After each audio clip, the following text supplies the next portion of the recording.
हमारे साथ सपा से भी जुड़े हुए आरिफ हबीब साहब। आरिफ हबीब साहब, आपका स्टैंड बता दीजिए। हम्म,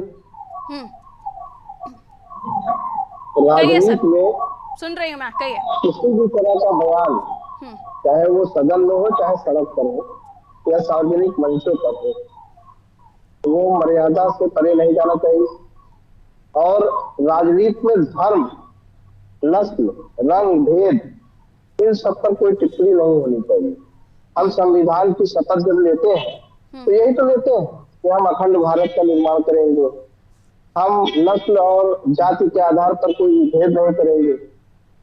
और ऐसे बयान चाहे किसी भी तरफ से भी आते हैं तो वो हमारा शर्म से सर झुकाते हैं।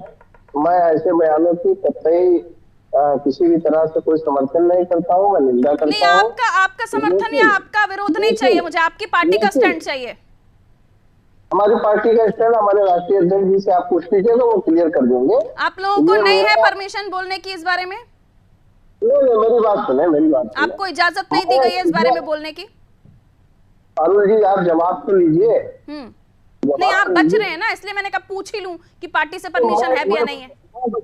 मैं कतई बच नहीं रहा हूँ। हम्म, रमेश बिधूड़ी जी पर आप क्या कहेंगे? मैं जा आपसे रही हूँ सवाल करता बीजेपी के पास, जा रही हूँ, और सुनिएगा कि मैं क्या सवाल पूछ रही हूँ। पहले जो मैं सवाल पूछ रही हूँ उसका जवाब दे दीजिए। हूं। ये आपका इंडिया अलायंस या ये हिंदी बेल्ट के स्टेट्स को या अभी सनातन हमारी को पार्टी टारगेट में करके था। बना हुआ है क्या? सीधा सवाल आपसे पूछ रही हूँ।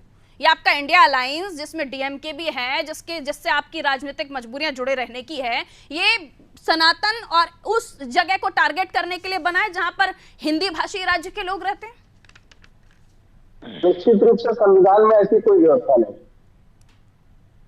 तो फिर डीएमके के साथ आपका संविधान जुड़ना में समझ नहीं आ रहा ना। राजनीति में क्योंकि हमें सत्ता हासिल करनी है इसलिए तो हम आपके साथ हैं, लेकिन भाई क्योंकि हम सनातन को मानने वाले वोटर्स को का भी दिल नहीं दुखाना चाहते, इसलिए हम उनकी विचारधारा के साथ नहीं है। ये कैसा डबल स्टैंड है इंडिया अलायंस का? ये समझ से परे है।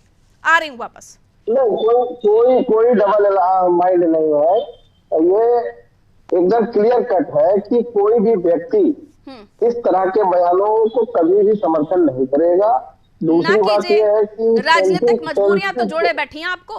वहां तो आप कहेंगे डीएमके को जिताइए, डीएमके को जिताइए, विचारधारा भले ही लोग ना माने उसकी, ये आपके बयान होंगे। तो ये डबल बयान है ना, डबल बयान है आप लोगों के। हैदराबाद में ए राजा को पार्टी से निष्कासित किया गया और उसे पार्टी में ले लिया ठीक गया। है।